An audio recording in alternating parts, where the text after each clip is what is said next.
बड़ों के सामने, ये हमारे कोई बुरे में थोड़े ही है, जो इन्होंने कहा ऐसे ही करेंगे।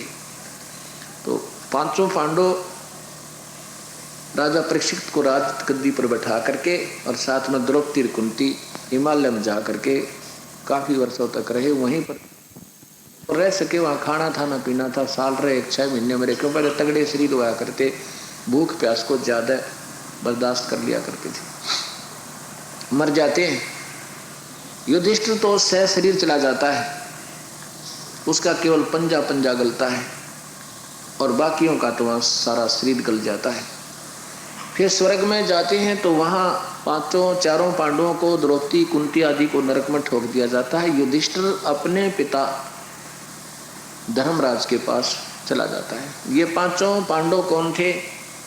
ये तो यहाँ एक फिल्म बनाने आए थे, ये तो रोल करने आए थे यहाँ पे। इस काल का जाल है कि महाभारत बनवा दी, एक फिल्म बनवा दी, और ये वहाँ से हीरो भेजे थे, अच्छे पात्र। ये थे वहाँ देवताओं के बेटे। अर्जुन था इंद्र देव का पुत्र, स्वर्गराज का बेटा था इंद्र, और युधिष्ठिर था धर्मराज का पुत्र, और सहदेव, नकुल और सहदेव थे अश्वनी के बेटे। अब वो तो नरक में ठोक दिए चारों, कुंती भी और द्रौपदी भी। युधिष्ठिर जब अपने पिता के वहां पहुंचा तो उसने कहा कि आजा बेटा, तू मेरा पुत्र है। तो युधिष्ठिर कहता मेरे भाई कहाँ गए, मैं तो उनसे मिलूंगा, उनके बिना मेरा दिल नहीं लग रहा। तो युधिष्ठिर, वो धर्मराज कहने लगा कि बेटा वो तेरे भाई नहीं है, वहां तो तुम एक फिल्म बनाने गए थे और वो पार्ट तो वो तुम्हारा पूरा हो लिया, तो मेरा बेटा है, तू यहाँ रहे। नहीं, अब रह गया सैकड़ों वर्ष के इकट्ठे, तो वह ममता उनके अंदर जोर की प्रबल होगी। कहता मैं अपने भाइयों को जरूर मिलूंगा। धर्मराज ने कहा वो तो नरक में ठोक रखे, उन्हें पाप गणे कर रखे हैं, वहाँ क्या करेगा तू अकेले? नहीं, मैं तो उनके पास रहूंगा। तो वहाँ वो युधिष्ठिर को एक यमदूत की ड्यूटी लाई कि आप इसको ले जाओ, इनके भाइयों को दिखा लाओ। अब वो यमदूत और युधिष्ठिर जा रहे हैं नरक में। आगे आवाज आती है कि मैं अर्जुन की आत्मा हूँ, मैं कुंती की आत्मा हूँ, युधिष्ठिर हमें बचा लो, हमने बड़ा जुल्म किया था युद्ध में, हम बड़े दुखी हो रहे हैं, हमारा नरक से पीछा छुटवा दो। तो युधिष्ठिर कहता है कि ये मेरे भाई रो रहे हैं, इनको छोड़ो दो तुम, यमदूत से कहा। यमदूत ने कहा कि ये मेरे बस की बात नहीं है, मेरा जो कार्य था तेरे को धोखा देकर और यहाँ तक लाना था, तेरे को कुछ समय का तुझे नरक भोगना था, क्योंकि तूने झूठ बोला था। अश्वत्थामा मर गया, द्रोणाचार्य का पुत्र, और उस झूठ का दंड तुझे यहाँ नरक में देना था, इसलिए तुझे यहाँ लाए हैं। इनको छोड़ना ना छोड़ना ये मेरे बस की बात नहीं, ये धर्मराज जाने। कहने लगा मैं यहाँ से जाता ही नहीं, या तो मुझे भी यहीं ठोक दो, ना इनको भी निकाल दो। जब वहां से आकाशवाणी दूर से धर्मराज कर रहा है कि तू बाहर आ जा, यहाँ आकर बात करेंगे। वो बाहर आ जाते हैं। फिर धर्मराज कहता है युधिष्ठिर ये तेरे भाई नहीं है, इनको पड़े रहने दे, इनके पापा के सार है, अपना कर्म भोगने दे।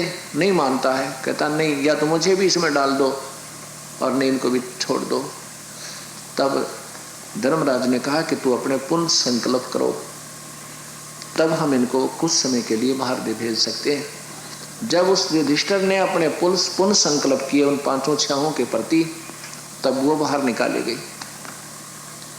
और जब तक ये धर्मराष्ट्र युधिष्ठिर के द्वारा संकल्प किए हुए पुण्य का प्रतिफल रहेगा, तब तक ये स्वर्ग में रहेंगे। फिर इस किए हुए घमसान युद्ध के पापों को फिर भोगने के लिए नरक इन्होंने जाना पड़ेगा। अब यहाँ जो शास्त्र लिखे गए ना संस्कृत से हिंदी में, फिर लेखक ये महर्षि वेद व्यास जी थे, तो ये विचलित हो जाते हैं। वहाँ लास्ट में सरलार्थ करता क्या कर देते हैं टीका करने वाले कि ये तो लीला कर रहे थे, वो स्वर्ग में नहीं थे, नरक में नहीं थे। चारों पांडव वो तो वैसे लीला की थी उसको धोखा देने के लिए। धोखा देगा तुम भी ले आते, वैसा तेरे भैया मिला, वैसे भी कह देते जब युधिष्ठिर को एक छोटी सी झूठ का दंड 2.5 घंटे भोगना पड़ गया, अरुण था नाश कर रखा था, कूद कूद का मार रखे थे, भीम जैसे बड़ी बूचा न था, तो उनको माफी मिल सकती है। तो अब ये क्योंकि सारे ही अधूरे शास्त्रों पर हमारे ज्ञान आधार, और हम भी उन्हें पढ़ पढ़कर रंग में रंगे हुए हैं। कबीर परमेश्वर की वाणी जो है ये सच समझना चाहिए। जब हम सत्संगी हो गए, अपने कबीर परमेश्वर पर आश्रित हो गए हैं, इन शास्त्रों को जहाँ तक ये सत्य है वो सत्य है, लेकिन इसमें जो इन्होंने स्वयं इसके अंदर मिलावट कर रखी है वो इनकी वाणी न्यारी पे छिड़ जाएगी, मेल नहीं खा सकती इनकी व्याख्या जो स्वयं की हुई है, चाहे वो संस्कृत में भी घुसोड़ रखी हो और चाहे हिंदी भी कर रखी हो। तो यहाँ अब ये सोचना होगा कि इन परमात्माओं की, जिन्होंने स्वयं नहीं मालूम कि तुम्हें कौन तंग कर रहा है, किसके कारण तुम ये दुख पा रहे हो, उनकी पूजा हम कर रहे थे। और यही बताने के लिए कबीर साहब हमें ये मार्गदर्शन करते हैं कि तुम कौन राम का जपते जापम और तात कटे न तीनों तापम। बोल सतगुरुदेव सत साहिब। करूं विनती करूं धरूं चरण पर शीश, गुरु राम देवानंद जी महाराज ने दिया नाम बख्शीश। कोटि कोटि सजदा करूं कोटि कोटि प्रणाम, चरण कमल में राखियो मैं बांधी जाम गुलाम। अवगुण किए तो बहुत किए करत न मानी हार, बावे बंदा बख्श दियो बावे गर्दन तारे। कबीर अवगुण मेरे बाप जी बख्शो गरीब नवाजी, जो मैं पूत कपूत हूँ और पिता को लाजे।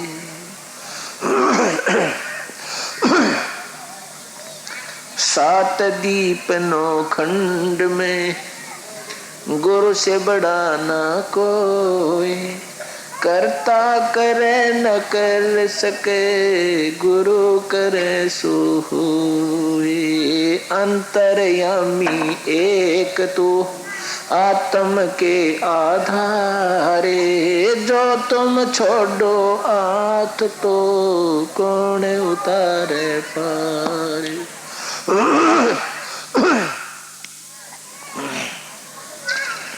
पूर्ण ब्रह्म कृपा निदान सुन के सो करतर, गरीब दास मुझ दीन की रखियो बहुत संभारे। बंदे तो कर बंदगी जे चावे दीदारे, अवसर मानुष जन्म का वही मिलन बारंबार। ये मानुष जन्म दुर्लभ है मिले न बारंबार।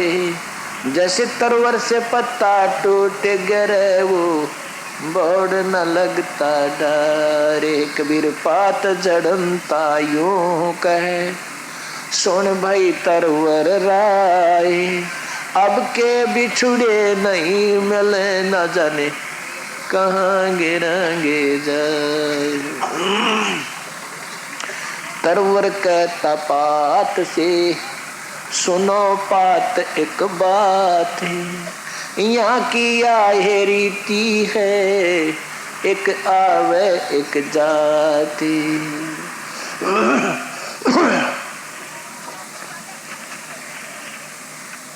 सतगुरु बंदी छोड़ कबीर परमेश्वर की असीम कृपा से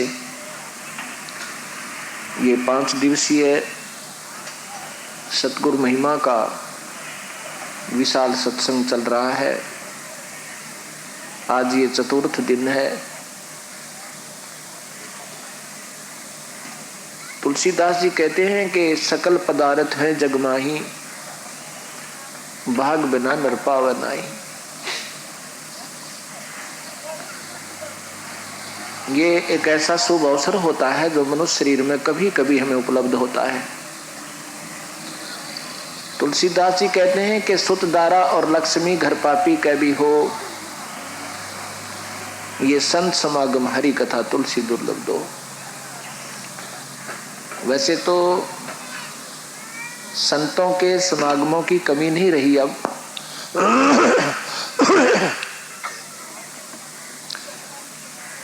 संतों के समागम कहीं ना कहीं होते ही रहते हैं। इसमें सतगुरु महाराज ये बताना चाहते हैं कि गुरु गुरु में भेद है, गुरु गुरु में भाव, और सोए गुरु सराइये दो, शब्द लखावे दाओ। संत संत में भी अंतर होता है, हरि कथा कथा में भी अंतर होता है।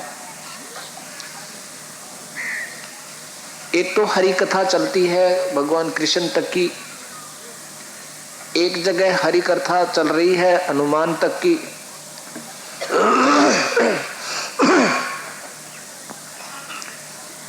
और कहीं हरि कथा चल रही होती है शिव पुराण की, भगवान शिव तक की।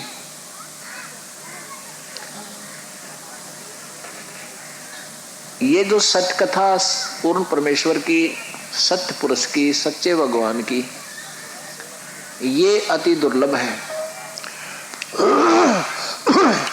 वैसे तो परमात्मा की आत्माएं जो हैं, विनम्र आत्माएं प्रभु की तलाश में लगी हुई हैं। प्यासा व्यक्ति होता है, उसको अगर कोई कुआं नजर आता है वहां भी पहुंच जाता, भले उसमें पानी बेशक ना हो, उसको जाना पड़ता है।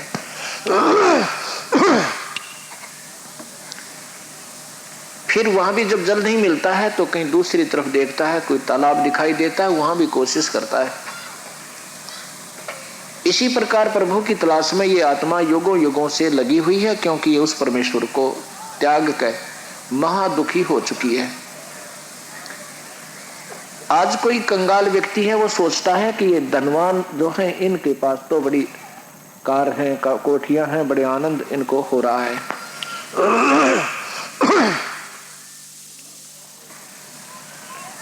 और पैसे वाले अब पैसे से भी तंग आ चुके हैं, भौतिक साधनों को प्राप्त करके भी वो दुखी हो लिए, क्योंकि वो आनंद है ही नहीं।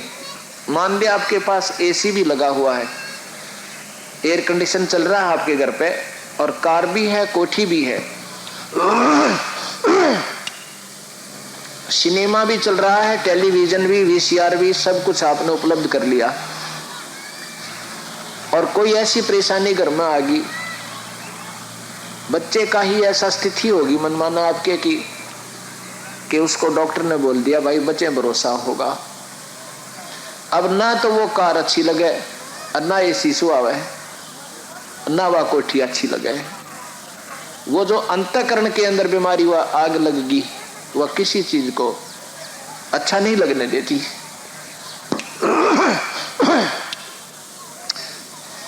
इंसान को आत्मिक शांति है तो फिर वो चाहे झोंपड़ी में टाइम पास कर ले और फिर परमात्मा का नाम हो, जो वहां उसको आनंद होगा, उन पैसे वालों को कभी नहीं हो सकता, सपने में भी नहीं हो सकता। परंतु हम इतने अनजान हैं, एक दूसरे को सुखी देख समझते हैं। सेठ समझता है कि राजा बहुत सुखी होगा, पैसे वाला ये सोचता है कि राजा को बहुत सुख है, उसके तो इशारे पे सब नाच रहे हैं।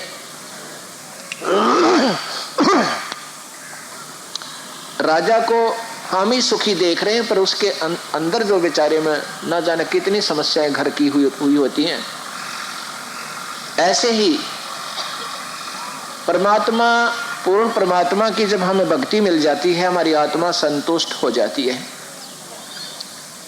फिर साथ में उस परमेश्वर की सत्य कथा से ये मन हमें परेशान नहीं करता। गीता जी में लिखा कि अर्जुन, ये जीवात्मा परमात्मा का अंश है, परमात्मा का अंश है, और ये मेरे द्वारा अर्थात मेरे मन, पांचों ज्ञान इंद्रियों और छठे मन के द्वारा इनको क्रश किया जाता है। क्रश का मीन कति पीछा जा से बहुत परेशान किया जाता है नाना प्रकार से। इच्छाओं के कारण कोई ऐसी समस्या हो जाए पूरी ना होए, रात को नींद नहीं आवे।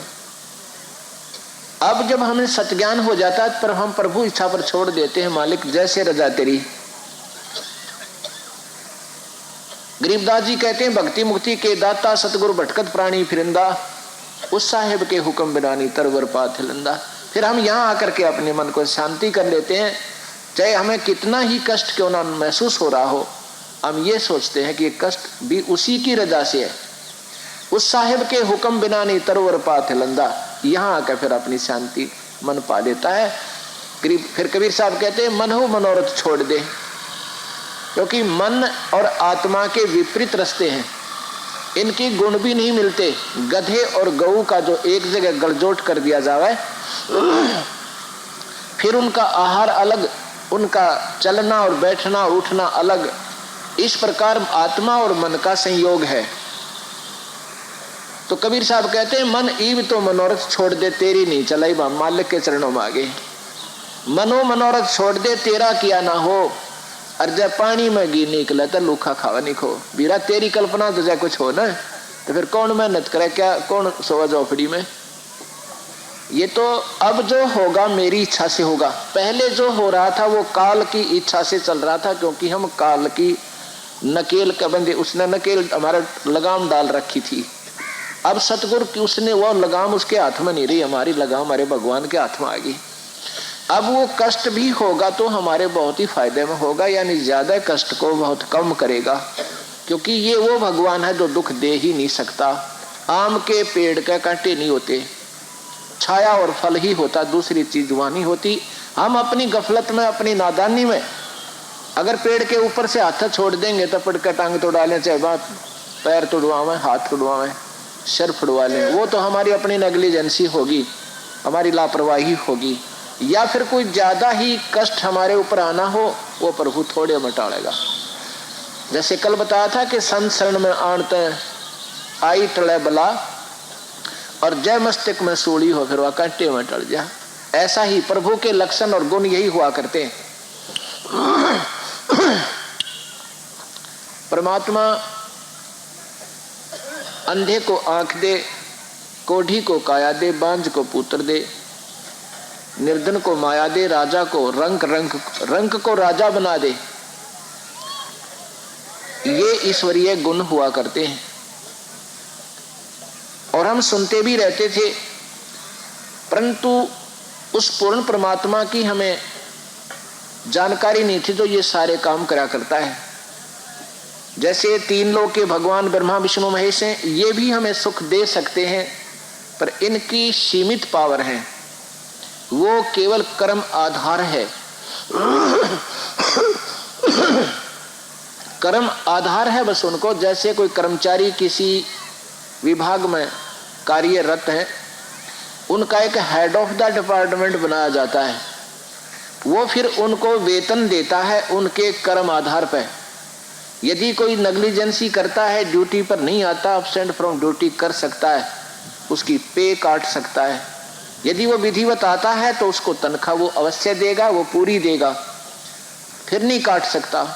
इतनी पावर इन ब्रह्मा विष्णु महेश के पास है, लेकिन वो हेड ऑफ द डिपार्टमेंट वास्तव में उनका वो तनख्वाह देने वाला नहीं है, सैलरी देने वाला वो नहीं है, वो तो एक नौकर है, लेकिन है फिर भी हेड ऑफ उनका मुखिया है। ऐसे ही ये परमेश्वर कबीर साहब ही सबका पालन करता है। ये तीन लोक के विभागीय जो मंत्री ब्रह्मा विष्णु महेश हैं, ये हमारे यहाँ के मुखिया बना रखे। एक ब्रह्मांड के अंदर इनका ये प्रभुत्व है, और जो जैसे कर्म कर रहा है उसके आधार पर ये फल यही देते हैं। और ये बकवाद करेगा कोई तो उसको गढ़ भी सके, उसको राहत भी बंद कर सकते हैं। ऐसे नियम है मालिक के। पूर्ण परमात्मा सतपुरुष की जब हम शरणों में आ जाते हैं, फिर हमारे ऊपर ये कानून, इनके दबाव नहीं रहता। मुखिया तो ये होते हैं, लेकिन फिर वो हमारा संपर्क पूर्ण परमात्मा से हो जाने के बाद ये हमारे साथी होते हैं। किसी कर्मचारी का और किसी प्रधानमंत्री के या मुख्यमंत्री के व्यक्ति से संपर्क हो तो हेड ऑफ द डिपार्टमेंट भी उस व्यक्ति से बहुत प्यार से पेश आता है, कभी भी उसको कुछ नहीं कहेगा, उसको मालूम है कि सुप्रीम पावर से अटैच्ड है, संपर्क है इसका। ऐसे ही जब हम प्रभु से, पूर्ण परमात्मा से ऐसे संपर्क में आ जाएंगे, फिर ये ब्रह्मा विष्णु महेश हमें सहयोग देंगे और विशेष देंगे। और यही कारण है कि आज परमात्मा की प्यारी आत्माओं को आवश्यकता से अधिक, यानी हमारी सोच से ज्यादा ही लाभ दिए जा रहे हैं। अब हम आपको बताना चाहेंगे कि कबीर परमेश्वर अनंत कोटि ब्रह्मांड के प्रभु हैं, सारी सृष्टि के रचनहार हैं। पहले तो हमने अपने प्रभु की वाणी पर विश्वास किया कि जो इन्होंने कहा वो सत्य। अब विश्वास करने के कुछ सर्कमस्टांस होते हैं, कुछ आधार होते हैं। एक तो विश्वास हमने इसलिए किया कि जिस महापुरुष ने ये वाणी लिखी, गरीबदास जी ने, कबीर साहब की वाणी तो हम पढ़ते थे तब तो ये सोचा करते थे ये कोई कवि होंगे, और वाणी ऐसी थी कि हृदय को हिलाकर रख देती थी, सत्य के आधार पर इतनी यथार्थता से परिपूर्ण थी। जब गरीबदास जी के मुख से भी फिर उसी परमेश्वर की महिमा हमने वो वाणी पढ़ी, फिर मन ने यहाँ सोचना शुरू किया कि इस महापुरुष की ऐसी क्या गरज थी, क्या स्वार्थ था जिसने इस कबीर को भगवान बताया। ना कोई मांगने खाने वाला था, ना कोई ऐसा था जिसने रोजी रोटी के लिए अपना ढूंढमा जोड़ रखा हो, ऊट पटांगा गया हो, या कोई उसकी जाति से संपर्क हो, क्योंकि हमारी जो बुद्धि पहले ओछी सोच से शुरू हुई थी, ऐसा भी नहीं था। तो फिर जब देखा है कि तो परमात्मा पड़ा था भाई। जब इस महापुरुष का जिसका 2500 बीघा जमीन है और वो गरीबदास ने का अनंत कोट ब्रह्मांड का एक रति निबार और सतगुरु पुरुष कबीर है भाई, कुल के सृजनहार, 3 लोक का राज है ये ब्रह्मा विष्णु महेश, ऊंचा धाम कबीर का वो वाणी ब्रह विदेश। फिर कबीर कौन कि काशी वाला कबीर, उन्हें ठोक के लिख रखे वही कबीर जुलाहा जो काशी में आए थे।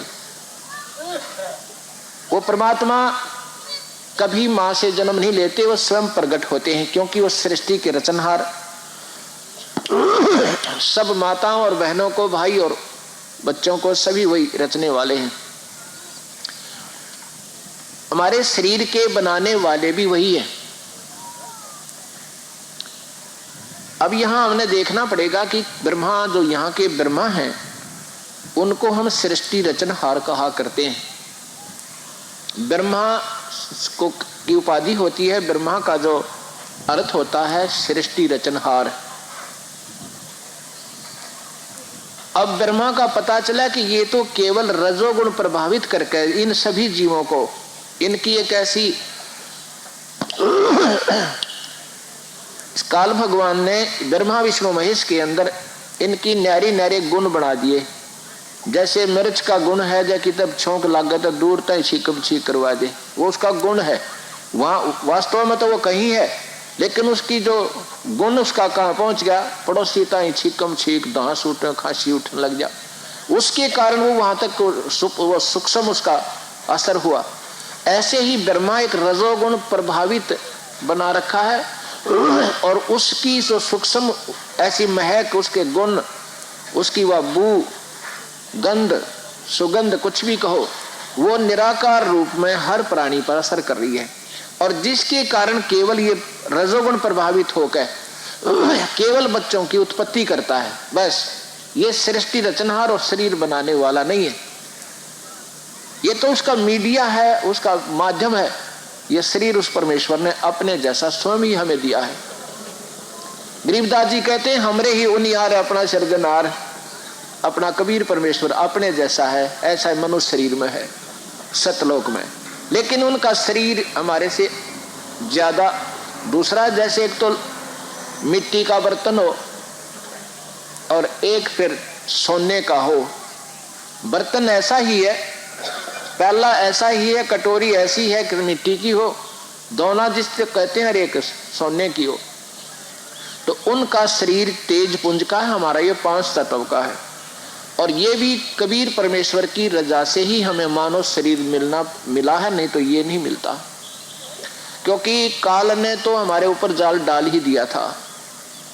हम इसके ऊपर आसक्त हो गए थे और वहां से अपने मालिक तक भूल कर इसके जो है ना पाले में आ गए थे हम। उसी समय परमेश्वर ने कृपा बख्शी हमारे ऊपर कि इसके अंदर ऐसी प्रेरणा आई बरदी दाता ने कि उस प्रकृति देवी को देख के इसके अंदर दुष्टता उत्पन्न हुई और इसने अभद्र व्यवहार किया। उस लड़की ने अपनी इज्जत रक्षा के लिए इसके पेट में शरण ली। वहां फिर स्वयं जाकर अपने जोगजीत नाम के बेटे के रूप में कबीर परमेश्वर और इसको फिर लड़की को बाहर निकालते हैं। इसको श्राप दे दिया कि 1 लाख मानव शरीरधारी प्राणियों का तू रोज आहार करेगा। इसकी मजबूरी बना दी। अब इसने मानव शरीर हमें देना पड़ा ना तो एक जूनी और बना देता है। गधे कुत्ते तो बनाए रखे थे, एक और के फर्क बेड़ा पटा जादूगर है ये भी, एक यूनी और बना देता और इसमें हम धक्के खाते अंडे जानते, कभी भी वापस नहीं जा सकते थे, कभी सोच भी नहीं सकते थे। इतना क्रश करता है उस परमेश्वर ने इन एडवांस, क्योंकि वो जानी जान है कि इसकी पहुंच कहां तक है। उसके आगे हम सब बच्चे हैं और ये ब्रह्मा विष्णु महेश भी वेद में लिखा है तो बच्चे हैं ये पार ब्रह्म तक और ब्रह्म तक उस कबीर परमेश्वर जवान लिखा है युवा कबीर। उन्होंने पहले ही मालूम था कि ये कहां और दुखी करेगा क्योंकि ये अंश ईश्वर की है, ये आत्मा परमेश्वर की अंश है। ये तो सूखा ठेकेदार है, यहाँ पर इसको दुखी करने का और अपना आनंद लेने का इसका ये उद्देश्य था। तो साहिब ने ये रजा बख्शी के इसको श्राप दे दिया कि आज के बाद तू 1 लाख जीवों का मनुष्य शरीरधारी जीवों का आहार करेगा, 1.25 लाख पैदा करेगा। वहीं से इसको ये आदेश दे दिया। अब इसकी मजबूरी होगी, इसने 1 लाख जीवों का आहार करना होता है। उसके लिए मानव शरीर अवश्य देना पड़ रहा है। मालिक ने बेरा था कि कभी मनुष्य शरीर में होंगे तो मैं जाके इनका अगर रोक है कुछ कह सुन के उससे इनकी अंधेरा हटा दूं। अगर ये मानव शरीर में दे ही नहीं गाती फिर के बताऊंगा और कैसे ये मानेंगे। मानव शरीर भी फिर इतना गंदा दिया गया है कि इसमें कभी ब्लड प्रेशर और कदे भाई आँखों में दर्द, कदे कड़ दुख है, कभी कोई बुखार है, कभी मानसिक परेशानियां, कभी घर में कोई शारीरिक दुख, ये भी बना रहता है। गरीबदास जी केशव जी के साथ जब वार्ता होती है, जब कहते हैं कि केशव तो नहीं जानता मेरे दर्द में, केशव कहता भगवान आप क्यों आए इसे बूढ़े लोक में, आप इनको स्वयं इनके परमार्थ के लिए, इनके भले के लिए इनको सतमार्ग बता रहे हैं और ये आपके पीछे पड़ रहे हैं।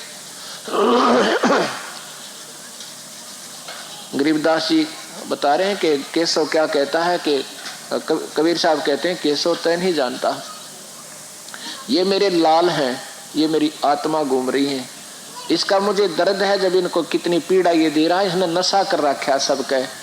ये माया का एक ऐसा नशा होता है, ये सोधी में नहीं है बेचारे, बिल्कुल भी नहीं। चाहे कोई राष्ट्रपति बन रहा है उसको सोधी नहीं है। जो सोधी जो चेतनता मालिक चाहते हैं वो नहीं बन पाती। इनका दोष नहीं बेचारा का, ये मार भी सकें मुझे, कूट भी सकें, कुछ भी कर सकते हैं क्योंकि ये नशे में है। और जब इनका नशा उतरेगा जब देखना ये क्यों कर रोया करेंगे, मेरे छाती का लाग के मेरे सीने से लग के। विष्टा जिनके उदर में और मगन फिरे दिन रात, गरीबदास केशव के और जमसर जिनकी घात है। परमात्मा ये क्यों कर भगवान बजेंगे, इनका नगन सारा जो है नरक भरी सब देह, इस सारे शरीर का नरक जैसा दे रखा है इनको, इसमें ही नरक है। ये कोई कुत्ता मरा हुआ देखा हो ना सड़क के ऊपर, उसकी आंत निकल कर दूर पड़ी हो, ये शरीर ऐसा है अपने अंदर। कहते इसमें ये भगवान बजे क्यों कर बेचारे, ये तो मैं अपनी कृपा बख्शूंगा, इनका ब्लड प्रेशर भी ठीक करूंगा, इनके सारे टेम्परेचर ठीक करूंगा, इनके सारे दुखों का निवारण करूंगा और फिर इनके नो जचेगी शायद तो भगवान के शायद फिर भी ऐसा महसूस होगा शायद ही भगवान हो और फिर ये भगवान बन सकते हैं। ये इतने दयालु हैं। कभी आए थे 600 वर्ष पूर्व, 64 लाख को अपना रंग देगे, बीज दोगे इस परमेश्वर की भक्ति का, और उनने 10-5 साल साधना भी अच्छी की दाता के चरणा में रह गए, फिर पाछे तांडी पाए गए, फिर भी गुरुद्रोही ना हो करके केवल विमुख हो गए। उनका भी क्रेडिट अब तक दे रहा है वो कृपा पात्र, हम उनके कृपा पात्र रहे कुछ समय के लिए, कृपालु हैं। तो उन्होंने क्या कृपा बख्शी कि चल पार ना होंगे तो कम से कम मनुष्य जन्म तो इनको और मिलते रहेंगे तो फिर आ जाऊंगा किसी दिन। या कोई दास अपना तैयार कर दूंगा, इन्हें फिर सो दी आ जाएगी। अब जो भक्ति हो आप कर रहे हो, ये मनमाना अगर ना भी पार हुए ना, इतनी भक्ति हो जाएगी आपको 100 मनुष्य जन्म भी और मिल सकते हैं। बाकी आगे ऐसे चांसेस शायद कृपा तो उसकी मालिक की ना रख वो केस अतिथि पैदा कर दे। बाकी आने वाले समय में बहुत कम संभावना है कि संतों के यहाँ आने की। गरीबदास जी ने लिखा है कि द्वापर के अंत में सभी महर्षि यहाँ से प्रस्थान कर गए, स्वर्ग में चले गए। क्योंकि कलयुग में गंदा व्यवहार लोगों का देखकर संतों का अनादर होगा और सत्य को नहीं मानेंगे, असत्य का ज्यादा प्रभाव होगा, इसलिए वो यहाँ से खिसक गए। तो यहाँ जो संत किसी ड्यूटी लगाई जाती है ना, वहां पर माथे हाथ मार कर रोया करे। अगर देख ना, क्योंकि ना भी नहीं कर सकते, भगवान के आदेश ने कौन नाट सके।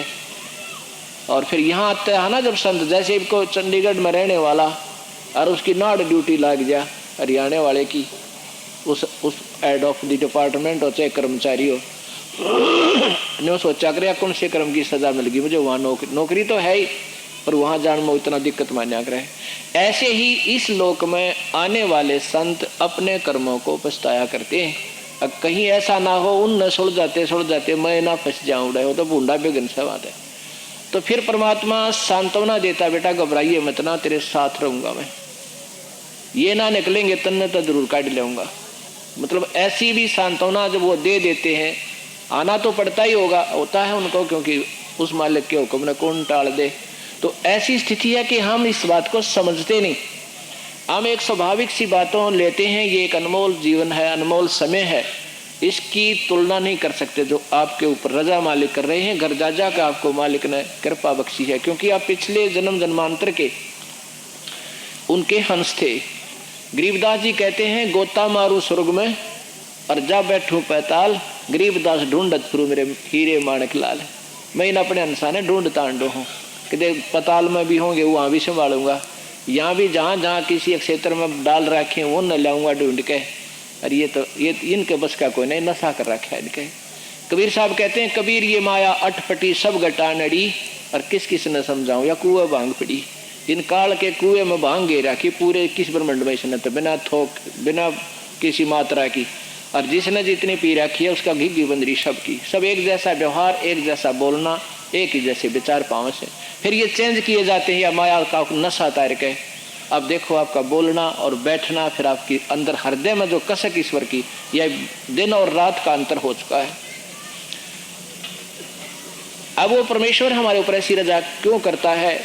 क्योंकि वो दयालु गुण से युक्त है, और काल में दया नहीं है, ये दयालु नहीं है।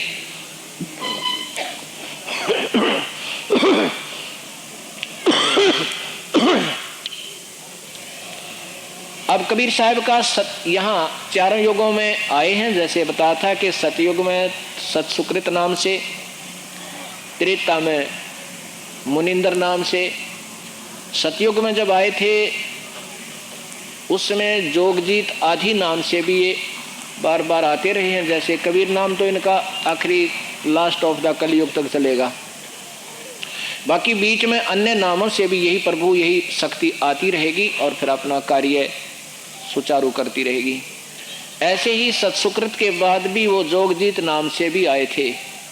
उसमें दुर्वासा जी, क्योंकि ये दुर्वासा जो कहा जाता है, जैसे हम विष्णु जी कह दें कृष्ण जी को, कृष्ण और विष्णु एक ही है, और रामचंद्र जी कह दें तो भी एक ही है, क्योंकि वही आत्मा विष्णु की रामचंद्र जी बनकाई त्रेता में, वही बनकाई कल द्वापर में कृष्ण बनकर आई। ऐसे ही दुर्वासा जैसे महापुरुष भी उस समय कबीर साहिब के चरणों में, यानी जोगजीत नाम के महापुरुष आए के रूप में साहिब आए थे जब उपदेश लिया था।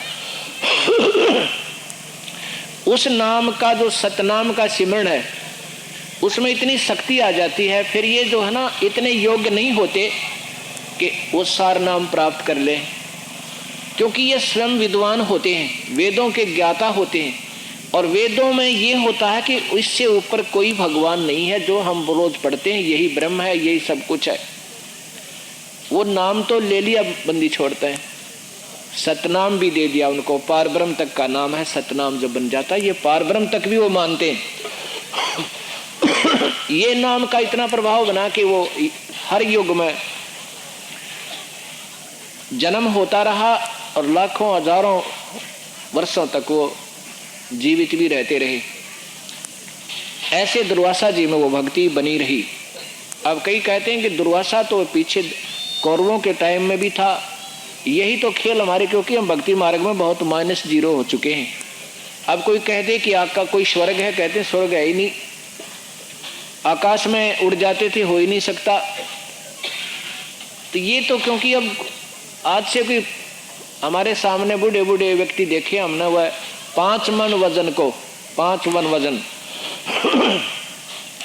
अर्थात 2 क्विंटल वजन को उठवा के किसी से सिर पर रख के, और जो पौड़ी होती ना सटेर के लकड़ी की सीढ़ियां पर का ऊपर चढ़ गए, छत पे मिट्टी डाला करते थे जिसको नए मकान की छत देते थे।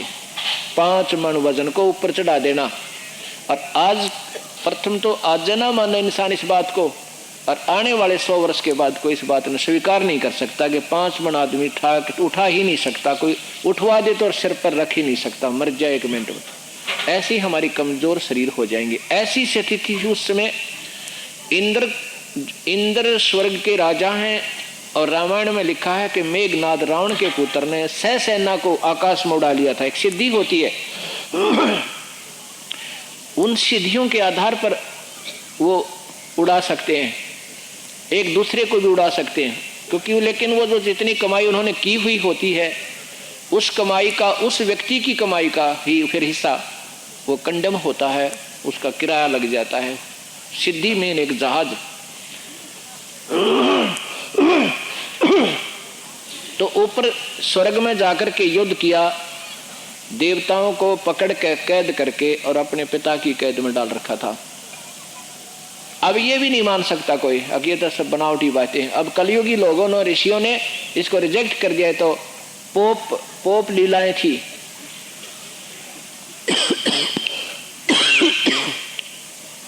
ऐसा कभी नहीं हो सकता। महाभारत में अर्जुन को जब 1 वर्ष का अज्ञात समय निकालना था इन पांडवों ने, उस समय अर्जुन ने नाचना गाना सीखना था। स्वर्ग में गया था अपने पिता इंद्र के लोक में, वहां कुछ दिन रह करके और नाचना गाना सीख रहा था, और फिर वापस आ गया था। सहशरीर गया था, सहशरीर वापस आ गया था। अब इन बातों को स्वीकार नहीं कर सकते, क्योंकि हम भक्ति मार्ग में बहुत नीचे जा चुके हैं। जल के ऊपर भी संत चला करते थे, ये सिद्धियां होती हैं। तो हम जो अपना वास्तविक बात पर आते हैं, जो हम आपको बताना चाहते हैं कि कबीर साहब जो है 4 युगों में आए हैं। सतयुग में सतसुकृत नाम से, त्रेता में, सतयुग में जब आए दुर्वासा जैसी आत्माएं, दुर्वासा, दत्तात्रेय और चंद्रमा, ये 3 अत्रि ऋषि के पुत्र थे, और इन तीनों ने ही कबीर परमेश्वर से उपदेश लिया था। दत्तात्रेय के 24 गुरु सुने हमने, लेकिन 25वें का ना बेरा, जिस तक कल्याण हुआ था। वापस स्वर्ग तक जाने का भी टिकट यानी पासपोर्ट कबीर परमेश्वर ही बना पाए, और दूसरों से वो भी नहीं बन पाया था। अब चक्कर क्या है कि जैसे मैंने परसों बताया था कि राजा परीक्षित को सर्प ने डसना था 7वें दिन।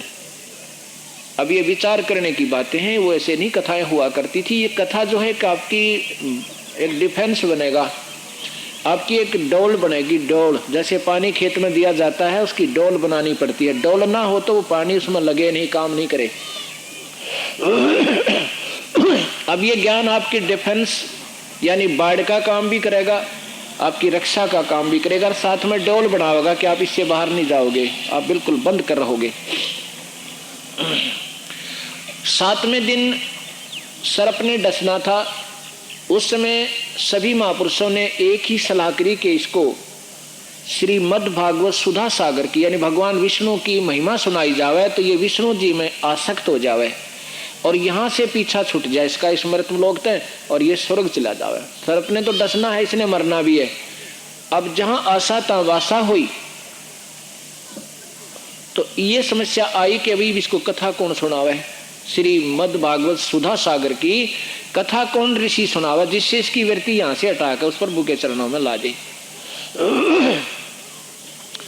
तो मैंने परसों बता दी थी कथा, तो ये ज्यादा नहीं लंबा करना चाहता इसको। सुखदेव ऋषि बुलाया गया था, उसमें वेद व्यास जो कि सुधा सागर के लेखक भी हैं, उसकी हिम्मत नहीं पड़ी कि इस जीव के जीवन गेला में खिलवाड़ कर दूं अपने प्रभुता बनाने के लिए।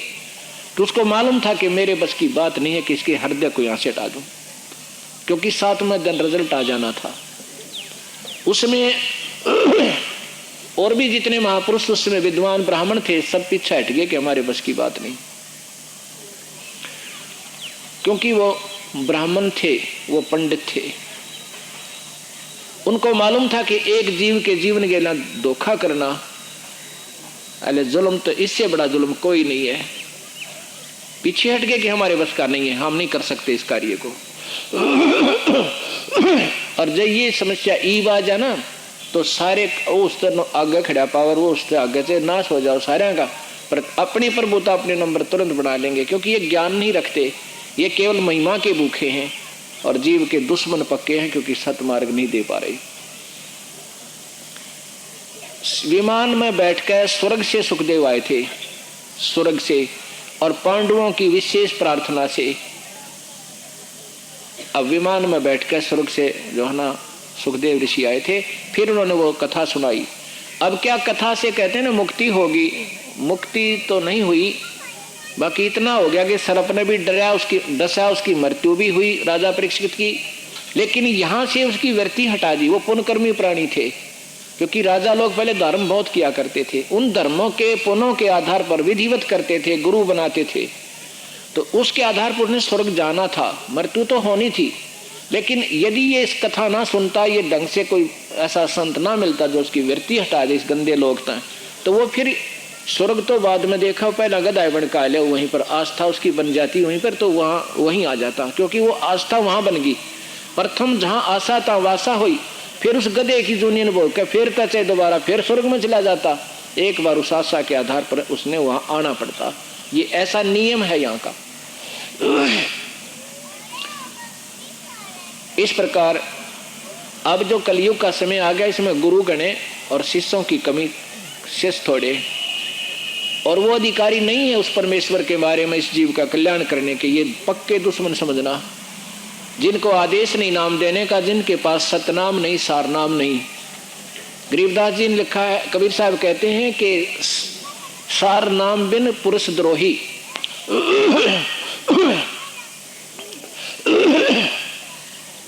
जो सारनाम देने का अधिकारी नहीं है और सारनाम जिसके पास नहीं है, वो इस जीव का भी और परमेश्वर का पक्का दुश्मन है, द्रोही है। अब ये चक्कर पड़ा हुआ, क्योंकि ऐसे समय में इस ज्ञान को निर्मल करना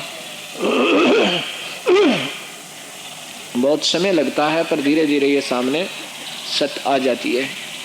प्रथम बार तो हमारी इन कथाओं को इंसान यूं सोचिए जैसे बनावटी सी आप बना के महाराज जी सुना रहे हैं, हमने तो कभी सुना नहीं था।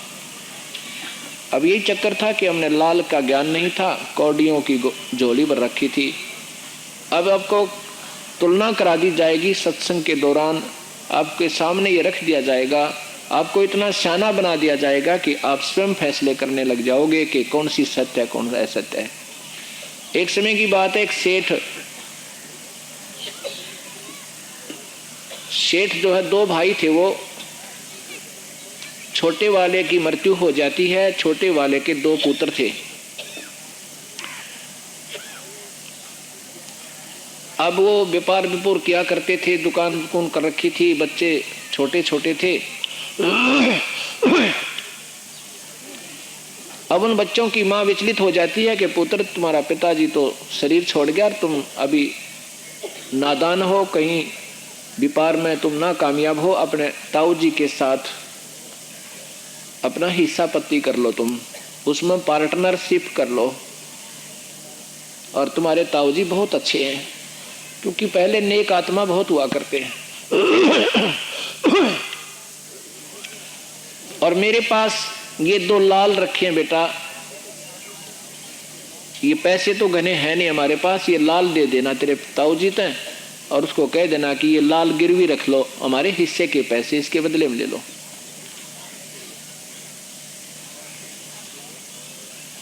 और फिर ये लाल अपने छुटवा लेंगे जब हमारा हिस्सा अच्छा हो जाएगा। दोनों बच्चे जाते हैं अपने ताऊजी से प्रार्थना करते हैं, ताऊजी हमारे पास पैसे तो है नहीं, मेरी माँ ने ये लाल दिए हैं, इन लालों को गिरवी रख लो और हमारा हिस्सा आपके साथ कर लो। वो कहता ठीक है बेटा, आप तो मुझे अपना पिता ही समझना बेटा। पर उसने देखे ना वह दोनों खोल कर लाल गिठड़ी में उस कपड़े में था, कहने लगी बेटा ऐसे कर, इनको तो वापस दिया तेरी माँ ने, ये तो बहुत कीमती हैं, और पैसे की कोई बात नहीं, मेरा उधार चला है वहाँ से ले आया करेंगे, और फिर आके ना आके पैसे इसको गिरवी रख देंगे किसी के यहाँ पर, और फिर पैसे दे देंगे। विदेश का काम है, कोई इसने लालों को हो सकता है कोई निकालने कुल ना ले, यानी उनको टाल मटोल करके वापस भेज दिया। बच्चों ने जाके अपनी माँ से दे दिया कि माँ इनको चौकस रख ले, हम वापस आएंगे ना तब इनको ले लेंगे। पिताऊ जी ने ऐसे ऐसे कहा है, और बिल्कुल खुश होकर कहा कि बेटा मेरे साथ रहो जब तक तुम शाने ना हो जाते।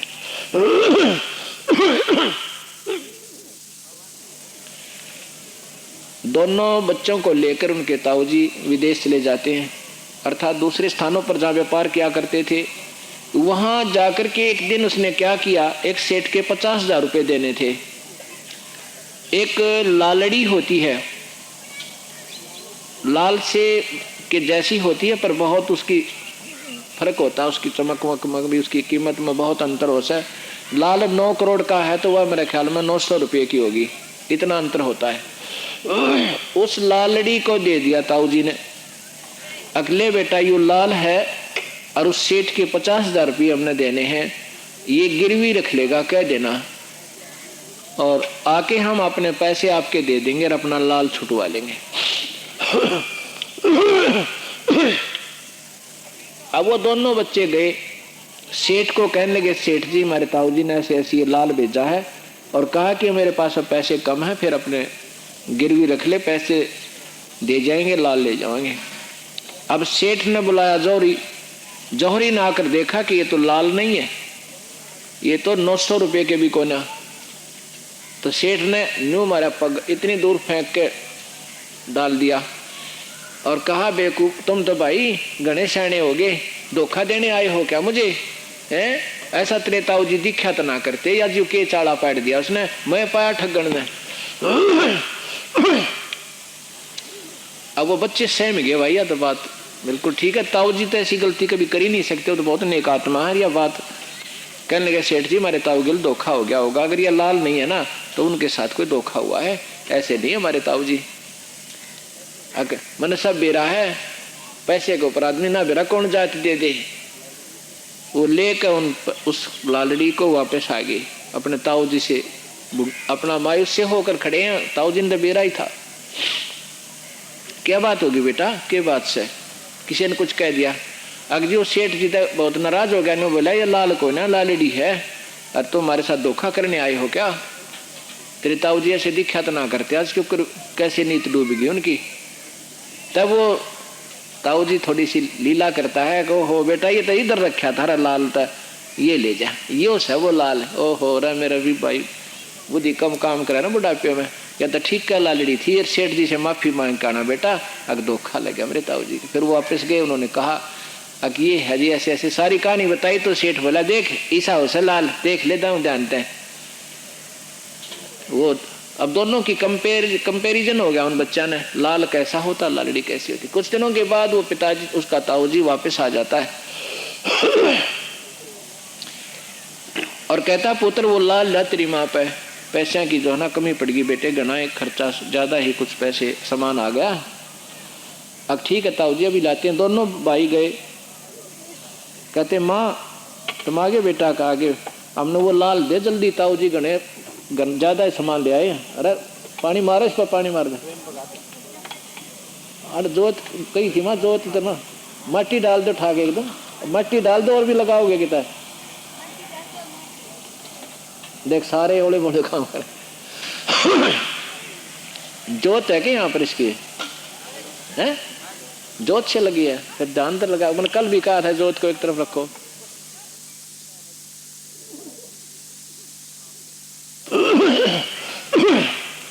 अग बेटा जी ये रखे ले जाओ, दोनों उठाकर उन बच्चे ने फिर वह बात याद आई कि कहीं ऐसा ना हो ये भी लालड़ी और ताऊ जी का आगे बेइज्जती हो। उन बच्चों ने स्वयं देखा वो लाल नहीं थे, वो लालड़ी थी जो सेठ ने वापस करी थी।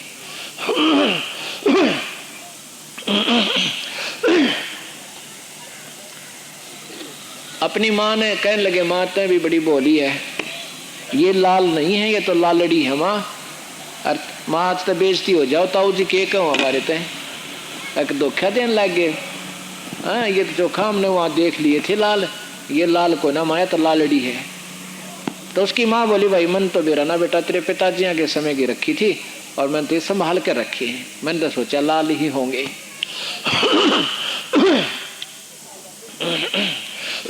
अब वापस आ जाते हैं, ताऊ जी को तो ज्ञान था क्योंकि उसने तो वापस की थी। वो वापस आ जाते हैं और बहुत ही मतलब मायूस होकर के चेहरा उतरा हुआ आके खड़े हो जाते हैं। कहते बेटा क्या बात हो गया? ताऊ जी मेरी माँ ना हुआ तो कति बोली है, उसने तो कोई बकाए दो। ये लाल को ना ताऊ जी वो तो लालड़ी थी। अब वो ताऊ जी कहता बेटा ये थी तो लालड़ी उस दिन भी ये लालड़ी ही थी। और जय तेरा ताऊ जी नो कह दो ना ये लालड़ी है बेटा, ये काम की कोई ना, तेरी माँ भी काली मानो और तुम भी नो कहो हमारे पिताजी मर गए, हमारे लाल भी लालड़ी हो गए। दुनिया लालों को भी लालड़ी बता रही है, थारा पेटा नहीं ब्रो बेटा, अब तुम सुन सियाने होगे, आप निरीक्षण कर लोगे। ऐसे ही ये सतगुरु के ज्ञान के आधार पर आपको हम इतना सियाना कर देंगे कि आप अपने आप ही लाल और लालड़ी की परख आप ही कर लोगे। भगवान कौन है, उनसे उनकी कितनी कीमत है और इस परमेश्वर की कितनी कीमत है, यही हम बताना चाहते हैं। ये सत्संग का ये उद्देश्य होता हमारा। अगर ये सत्संग नहीं सुनोगे तो नाम आप पर काम नहीं करेगा, क्योंकि कभी भी विचलित हो सकते, कोई भी पथभ्रष्ट व्यक्ति आपसे मिलेगा, क्योंकि तुम स्वयं ज्ञान होगा नहीं और वो तुम्हें डिगा सकता है, मार्ग से भ्रष्ट कर सकता है। इसलिए सतगुरु ने ये ऐसी कृपा बख्शी है आपके ऊपर के समय समय पर रह रह कर ये सत्संग होते हैं, साथ में कैसेट दी जाती हैं, उनको सुने और एक एक बात को सत्य माने, चाहे बेशक आपके हृदय में वो असत्य जच रही हो। क्योंकि हम इतने सियाने नहीं है कि सारी सत्य को, सब बातों को कि किस उद्देश्य से, किस दृष्टिकोण से ये संत कहना चाह रहा है आप नहीं पकड़ सकते। उस समय मनमाना उनका दृष्टिकोण कहने का उसी बात को कुछ और होता है और आप सोच रहे हो कि पहले इन्होंने ऐसा क्यों कहा था। इस प्रकार आपने इस बात को सोचना होगा और फिर विशेष ढंग से लगे रहना। भक्ति के मार्ग में केवल नाम से मुक्ति होगी। ये नादान लोग बतेरे आपको मिलेंगे, कहते हैं कि अंदर एक शब्द सुनाई देता है, बस शब्द नहीं सुना तो कुछ भी नहीं है। कोई कहता हमें कोई ऐसी चीज दिखाई देती है, कुछ ऐसे दिखता है, कोई कहता कान बंद करो, कोई कहता आंखें बंद करके देखो, कोई ध्यान मेडिटेशन करो। ये नहीं है मार्ग मालिक का। कबीर साहब कहते हैं साधो मुझे वो सतगुरु भावे जो कान ना रूंदे आंख ना मूंदे ना अनहद उड़ जावे, साधो मन वो सतगुरु मन भावे। वो संत ऐसा चाहिए जो ना तो मेडिटेशन में उड़ जावे और ना कान बंद करके खुद के सुनवावे। ये तो हमारी भक्ति से सब तो प्रकट होंगे। बीज बो दिया था, पत्ते भी होंगे, अंकुर भी होगा और फिर फल भी लगेंगे, उसकी सिंचाई प्रॉपर रखे। ऐसे कबीर साहब कहते हैं कि सांस सांस में नाम जपो व्यर्था सांस मत को, और ना जाने इस सांस का फिर आवन हो कि ना हो। कबीरा सिमरन सार है और सकल जंजाल, आद अंत मत सो दिया और दूजा देखा ख्याल। बाकी तो सौपन है, अच्छी कोई साधना कर ली स्वर्ग चले गए, वो भी सौपन है कुछ समय के लिए। बाकी ये जो अंदर देखा जाखी ये नहीं करनी, हमने केवल नाम जाप करते रहना। यदि आपको अपना विश्वास दृढ़ करना है तो कभी देख सकते हो, ऐसे कान बंद करके आपको आवाजें सुनाई देंगी। ये कई प्रकार की होंगी, इनसे एक भिन्न भी आती है, वो सतगुरु की होगी। लेकिन नाम नहीं है तो वो सब आवाजें भी व्यर्थ हैं, फिर कुछ नहीं होगा। वो चाहे सुन भी रहे हो चाहे देख भी रहे हो, आपका जब अपॉइंट आपकी नौकरी डिस्चार्ज होगी, फिर अपनी तिजोरी में चाहे टेलीविजन रख रखे हैं घर में, उन न देखें जाइए, क्योंकि उस कमाई से लाए थे तुम। और तिजोरी में 10-20 हजार रुपये भी रखे होंगे, उनको भी देखते रहना, वो कुछ दिनों में समाप्त हो जाएंगे, क्योंकि आप जो है ना टर्मिनेट हो चुके हो, आगे आपको बेनिफिट नहीं हो रहा। ऐसा हमने आखिरी सांस तक सतगुरु के चरणों में जुड़ा रहना होगा। कबीर साहब कहते हैं, राम नाम रटते रहो जब लग घट में प्राणी। आखिरी सांस तक नाम जपना होगा। कभू तो दीन दयाल के बेनक पड़ेगी काने। ये भक्ति का सीधा सा अर्थ है, और इससे भिन्न कोई बताता वो शास्त्र विरुद्ध है। ना गीता में लिखा है, गीता में केवल ओम नाम का जाप और ये 5 यज्ञ बताई है। 5 यज्ञ, ध्यान यज्ञ, हमारी ध्यान की जो ध्यान जो है ना मेडिटेशन, हमारा सहज मेडिटेशन है, सहज ध्यान। कैसे? जैसे जितने भी महापुरुष प्रमाणित हुए हैं संत, जैसे कबीर परमेश्वर स्वयं आए, अपना कपड़ा बनते थे और मेडिटेशन भी करते थे, वो सहज समाधि है। कपड़ा बनते थे, जैसे बेबेर ये लड़कियां सिलाई भी करें और गीत भी गाएं जा, तो ऐसे मन जो है हमारा उस शब्द में लगा रहता है। और ऊपर के दृश्यों में जो पहले तो काल्पनिक शुरू होते हैं, जैसे संतो सतगुरु ने बताया कि ऐसा सतलोक है, वहाँ पर ऐसे ऐसे फल हैं, ऐसे तेज पुंज के सब वहाँ पर बने हुए हैं, सब तेज पुंज का है, फिर ऐसी हैं, उनकी ऐसी चमक है। पहले तो कल्पना शुरू होती है, फिर हमारे मन नाम के आधार पर यह सुरती अपने आप वहाँ पहुँच जाती है। इस भक्ति के आधार पर ये कभी अपने आप ही हो जाएगा, लगे रहना होगा, अपने केवल अपनी क्रिया करते रहना। उसको सहज समाधि कहते हैं। गरीबदास जी ग्रंथ साहिब लिखवा रहे हैं वाणी को, और कह रहे हैं ये बातें यहाँ की नहीं है। 80 अरब कोस समाधि मार्ग से बातें कहूँ, 80 अरब कोस, इतनी दूर की चीजों को देख रहा हूँ और यहाँ लिखवा रहा हूँ, ये यहाँ की मत समझना। सामने बोल भी रहे हैं और मेडिटेशन भी कर रहे हैं। This is known as the meditation of the sant. Kabir परमेश्वर की ये मेडिटेशन है, इसको सहज समाधि कहते हैं।